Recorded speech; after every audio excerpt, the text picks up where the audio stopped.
start our new chapter, that is a life process. Students, life is all around us. Human beings have life, animals have life, insects have life, birds have life, aquatic animals have, even plants have life. But कुछ ऐसी चीज़ें हैं जिनके पास life नहीं होती हैं, जैसे कि रॉक. तो स्टूडेंट्स, एक मन में क्वेश्चन आता है कि क्या चीज़ें हैं जो डिसाइड करके हम ये सोचते हैं कि कौन सा लिविंग थिंग है या कौन सा नॉन लिविंग थिंग्स है. ऐसे कौन से पॉइंट्स होते हैं इस पर हम डिस्कस, मतलब ये नोटिस करते हैं कि वो लिविंग थिंग है या नॉन लिविंग थिंग है. जैसे कि टाइगर और रॉक के बीच में क्या डिफरेंस है कि हम बता सकते हैं कि वो लिविंग है या नॉन लिविंग थिंग है. तो first point is that things having life can move of their own. अब जैसे कि आप देख सकते हैं यहाँ पर कि ऐसे एनिमल्स जो अपने मूव कर सकें, हम सबसे पहला पॉइंट ये डिस्कस करते हैं. जैसे कि डॉल्फिन यहाँ पे, चीता और यहाँ पर बर्ड्स क्या कर रही हैं, मूव कर रही हैं. तो ये लिविंग थिंग के लिए सबसे इंपॉर्टेंट थिंग है. और ये देख सकते हैं कुंभकर्ण जी सो रहे हैं यहाँ पर. ये कुंभकर्ण का बचपन था, ये सो रहे हैं. ये भी लिविंग थिंग हैं, ये जिंदा हैं, मरे नहीं हुए. तो यहाँ पर ये सांस ले रहे हैं, तो सांस लेने में भी क्या बॉडी का मूवमेंट्स होता है. तो यहाँ पर हमारे मतलब चीज़ें कि क्या कहीं ना कहीं हम सोते रहते हैं तब भी मूवमेंट्स होता रहता है. Now we will discuss about plants. Plant में भी मूवमेंट्स होता है. अब आपको यहाँ पे देख सकते हैं कि this is touch me plant, छुई मुई प्लांट है. ये आप बहुत अच्छे से जानते होंगे. जैसे ही इसको टच करते हैं ये कॉन्ट्रैक्ट कर जाता है. सो यहाँ पे ये क्या शो कर रहा है, मूवमेंट शो कर रहा है. जैसे हम उसको टच करते हैं इसमें मूवमेंट स्टार्ट हो जाता है. तो प्लांट्स मूव एज वेल, तो प्लांट्स भी मूव कर सकते हैं. सनफ्लावर को आप देख सकते हो, दिन में जैसे ही सन रेज मूव करती रहती है, सन मूव करता है, वैसे वैसे ये फ्लावर भी उसी के डायरेक्शन में ओरिएंटेट करता है, मूव करता रहता है. So this is also show a movement. Now this is the best example कि कोकोनट ट्री. अभी तक आप लोगों ने देखा कोकोनट ट्री एकदम स्ट्रेट होता है, बट नाउ ये यहाँ पे थोड़ा सा बेंड है. क्यों बेंड है स्टूडेंट्स यहाँ पर? क्योंकि बेंड इसलिए क्योंकि उसको this tree need some space, इसको सनलाइट चाहिए और यहाँ पर स्पेस चाहिए थोड़ा सा ग्रोथ करने के लिए, क्योंकि ये बहुत ही टॉल होता है. तो now we still let's see a basic example. आप देख सकते हो कि जो प्लांट्स होता है उसमें ऊपर की तरफ स्टेम का ग्रोथ होता है और नीचे से रूट का ग्रोथ होता है. तो यहाँ भी ग्रोथ हो रहा है. तो बेसिकली प्लांट्स में भी मूवमेंट होता है, ग्रोथ होता है. वो अप साइड भी होता है, डाउन साइड भी होता है. Now some properties of living beings compare to non living. अब क्या क्या हो सकता है? पहला, मूवमेंट. लिविंग थिंग्स में मूवमेंट होता है. ग्रो, उनको फूड की भी ज़रूरत होती है. विदाउट फूड वो नहीं कर सकते हैं मूवमेंट. एक्सक्रीट करते हैं, रेस्पायरेशन करते हैं और रिप्रोडक्शन करते हैं. तो स्टूडेंट्स, ये सब पॉइंट्स बहुत ही इंपॉर्टेंट है एक लिविंग बींग के लिए, लाइफ प्रोसेस के लिए. अगर वो मूवमेंट कर रहा है, ग्रो कर रहा है, फूड खा रहा है, उसको ज़रूरत है, एक्सक्रीट कर रहा है, रेस्पायरेशन भी कर रहा है, सांस ले रहा है, रिप्रोड्यूस अपनी चीज़ें रिप्रोड्यूस कर रहा है. So what is life process? अब लाइफ प्रोसेस होता क्या है एग्जैक्टली, यहाँ से हम समझ सकते हैं कि लाइफ प्रोसेस एक लिविंग बींग के लिए क्या होती है, जो उसके लिए बहुत ज़रूरी होती है वो चीज़ें. तो life process are processes undergoing in living organisms to sustain life. अब इसका एग्जांपल रिप्रोडक्शन, बहुत ही इंपॉर्टेंट चीज़ होता है ये. अगर हम रिप्रोडक्शन नहीं करते हैं तो लाइफ फिर ख़त्म हो जाती है. एक जनरेशन के बाद सेकेंड जनरेशन नहीं आती है. So this is a very important point for life process. And after that excretion, हम एक्सक्रीशन करते हैं, ये भी बहुत ही इंपॉर्टेंट होता है. जो वेस्ट प्रोडक्ट होता है उसको हम बाहर करते हैं. The third one is respiration. अगर सांस लेना बंद कर दे तो आपको पता चल जाएगा कितना इंपॉर्टेंट होता है. And then last one is a growth. बहुत ही इंपॉर्टेंट होता है. अगर कोई चीज़ ग्रोथ रुक गई तो लाइफ प्रोसेस भी रुक जाती है वहाँ पर. तो ये सब सारे पॉइंट्स बहुत ही इंपॉर्टेंट होते हैं. Now we will discuss about next topic is nutrition. बचपन से ही पढ़ते आ रहे हैं nutrition, need for nutrition. What nutrition क्यों की ज़रूरत होती है हमें? आप देख सकते हैं हम साइकिलिंग करते हैं, स्कूल जाते हैं, भागते हैं, गेम खेलते हैं, हर वक्त कुछ ना कुछ करते रहते हैं. तो हमें किसकी ज़रूरत होती है? हमें एनर्जी की ज़रूरत होती है. इवन हम जब सोते हैं तब भी हमें एनर्जी की ज़रूरत होती है. आप देख रहे हैं ये सो रहा है और डिफरेंट सेल्स यहाँ पे अंडर उसके काम कर रहे हैं बॉडी के अंदर. तो हमें भी वहाँ भी एनर्जी की ज़रूरत होती है जब हम सोते रहते हैं. ये आप सपना देख रहे हैं, 10th में मैंने 99% पाया, जयपुरिया पूरी क्लैप कर रही है आपके लिए, पेपर में फ़ोटो छप रहे हैं. तो ऐसे ड्रीम के लिए भी हमें एनर्जी की ज़रूरत होती है. तो what is the need for nutrition? Nutrition is needed to provide energy for doing any activity and provide essential nutrients for life process. अब यहाँ पर स्टूडेंट्स एक इम्पॉर्टेंट पॉइंट आ रहा है, व्हाट इज न्यूट्रिएंट। न्यूट्रिएंट्स मैंने आपको एलकेजी में पढ़ाया होगा, अगर आपको याद होगा न्यूट्रिएंट्स के बारे में। अगर नहीं याद तो देखिए क्या है। न्यूट्रिएंट्स आपके carbohydrates, fat, vitamins, proteins and minerals, they are very important for our nutrition. ये न्यूट्रिशन के लिए बहुत इंपॉर्टेंट होते हैं जो न्यूट्रिएंट्स पाए जाते हैं हमारे फूड में स्पेशली। आप देख सकते हैं यहाँ पर। तो इसमें आपका फेवरेट तो फैट ही होगा इसमें, नो डाउट। तो इसमें क्या हो सकता है, carbohydrate and fat gives us energy. दोनों क्या करती हैं यहाँ पर, एनर्जीज देती हैं, जिसको ज़्यादा हम लोग यूज़ करते हैं, carbohydrate and fat, and it supply energy to our body. But यहाँ पे जो दोनों में डिफरेंस है, मेन डिफरेंस ये है दोनों आपको एनर्जी देती हैं, बट यहाँ पे कार्बोहाइड्रेट आपको इंस्टेंट एनर्जी देती है। And vitamins needed for making body part like blood, skin, bones, protein, minerals, ये सब क्या करती हैं, play a vital role in performing various life process inside the body. So students ये दोनों ही बहुत इंपॉर्टेंट होते हैं। तो आप लोगों ने ये पढ़ा होगा what different types of nutrients, और जो सप्लाई एनर्जी करता है कार्बोहाइड्रेट्स में आपके एग्जांपल्स में व्हीट, राइस, कॉर्न, तो मोस्टली हम लोग इसको ज़्यादा खाते हैं because carbohydrate gives instant energy and fat give us slow energy. और अभी आप लोगों ने देखा होगा जो स्पोर्ट्स पर्सन्स होते हैं वो चॉकलेट्स खाते हैं, या जिसको बहुत ज़्यादा एनर्जी की ज़रूरत होती है वो बनाना खाता है, क्योंकि उसमें कार्बोहाइड्रेट्स एनर्जी होती है। जैसे ही आप चॉकलेट्स खाते हैं, चॉकलेट्स में कार्बोहाइड्रेट प्लस फैट दोनों होता है। तो सुरेंद्र सर को आपने देखा होगा हमेशा खाते ही रहते हैं क्योंकि उनको एनर्जी की ज़रूरत होती है। तो यहाँ पर आप देख सकते हैं चॉकलेट्स आप खा सकते हैं स्पोर्ट्स पर्सन, या बनाना भी। Now will talk about some minerals. आपका कैल्शियम, मम्मी से बेटर कोई नहीं जानता कैल्शियम के बारे में। दूध नहीं पियोगे तो हड्डियाँ मजबूत नहीं होंगी, पी ले पी ले पी ले, सुबह शाम बोलती रहती हैं। तो मिनरल्स सबसे इंपॉर्टेंट आपका कैल्शियम हो जाता है। आयरन, ये भी बहुत इंपॉर्टेंट है। खून की कमी आजकल सबको हो रही है, सब खून ही पी जाते हैं पता नहीं कैसे। तो आयरन की डिफिशियंसी से हमें ब्लड की कमी होती है, दैट इज़ एनीमिया। तो आप बीट रूट खाओ जिससे आपको क्या हो जाएगा, ये कमी नहीं होगी। सो this is another important factor for the minerals. So now carbohydrates, group of compound like glucose, starch, glycogen. Carbohydrates में ये कंपाउंड्स पाए जाते हैं, ग्लूकोज, स्टार्च और ग्लाइकोजन। अभी आपको आगे आप लोग इसमें डिस्कस करते हैं फोटोसिंथेसिस में इसके बारे में। सो ये सब क्या होते हैं, these are the main nutrients present in और the food.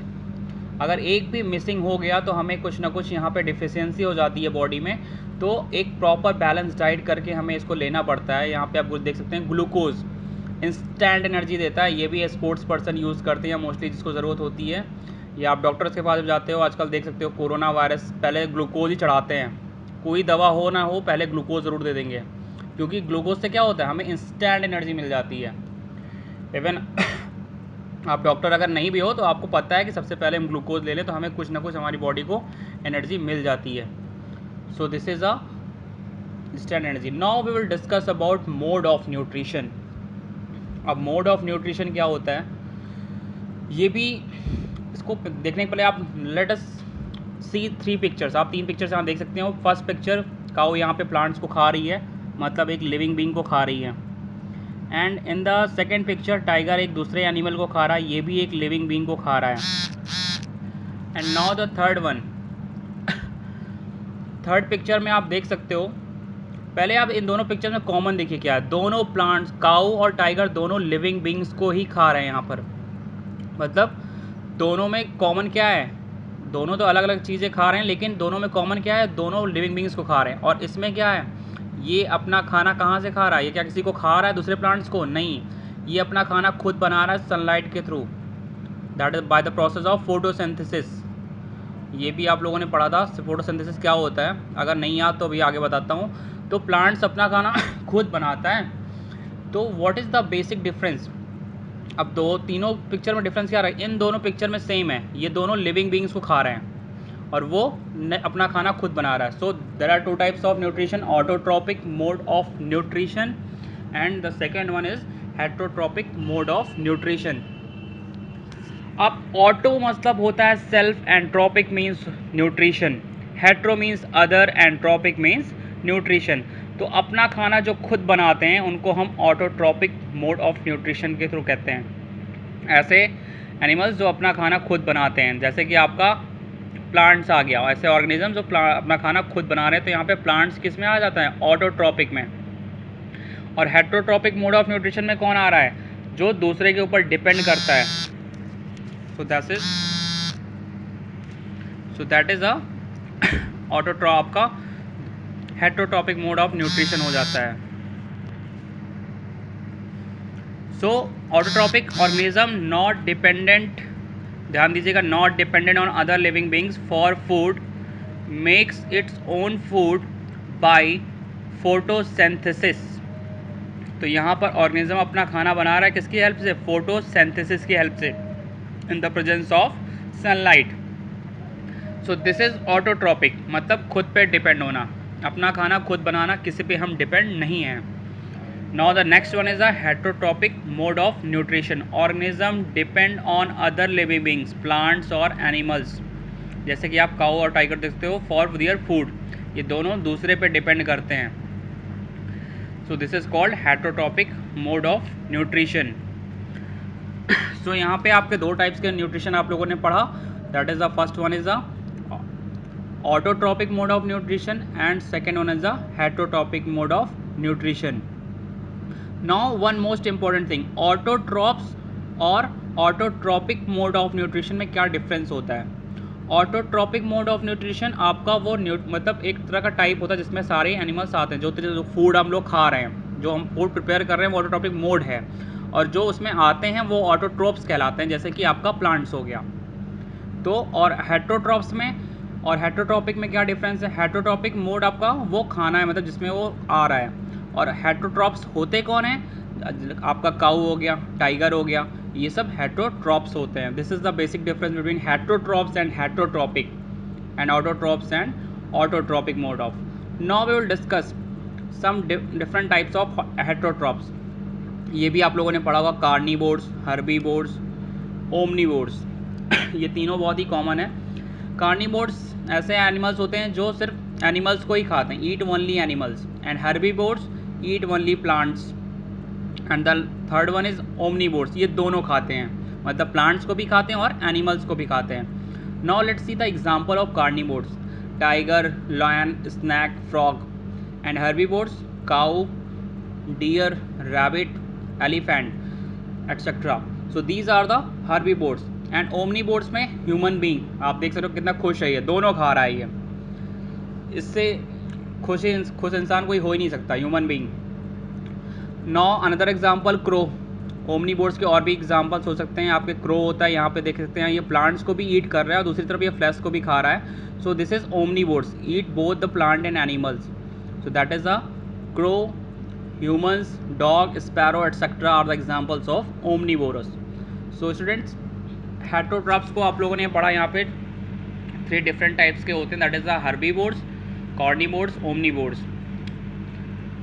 So now some plants can be heterotrophs, कुछ प्लांट्स भी यहाँ पे हेटेरोट्रॉप्स होते हैं, जैसे कि वेनस फ्लाई ट्रैप। इसको ध्यान से देखिएगा कैसे अभी इस इंसेक्ट्स को ये पेड़ प्लांट खाता है, ध्यान से देखिए, यहाँ पे इंसेक्ट बैठा हुआ है और कैसे ये प्लांट्स को कैप्चर करके खा लेता है। यहाँ पर ये देखिए, यहाँ पे क्लोज करके उसको कैप्चर कर लिया। तो इस कुछ प्लांट्स भी होते हैं दो दूसरे पे डिपेंड करते हैं, that is called Venus fly trap. उनमें फोटोसिंथेसिस नहीं होता है, जिसके रीजन से वो ये एक्टिविटी करते हैं।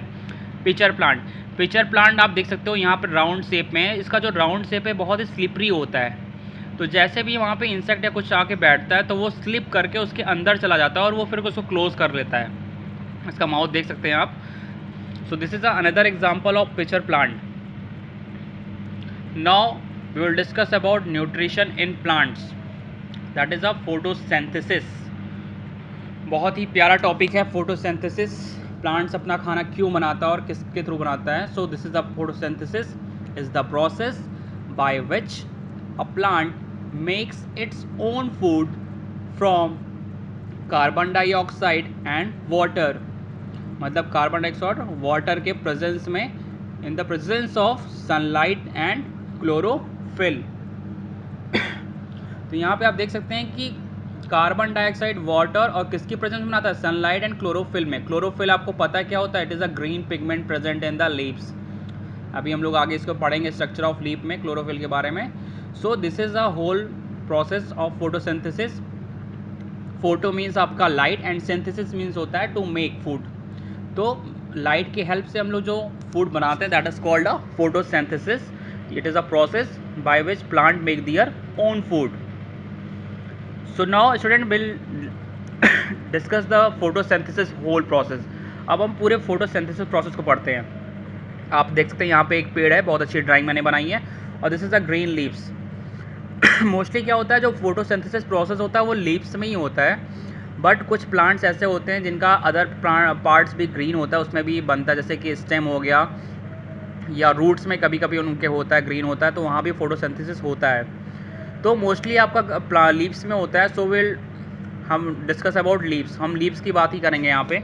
लीव्स में फोटोसिंथेसिस कैसे होता है, दिस इज द केमिकल, एक केमिकल रिएक्शन होता है लीव्स के अंदर, that is a 6CO2 + 6H2O in the presence of sunlight and chlorophyll, and it forms 6C6H12O6 + 6O2।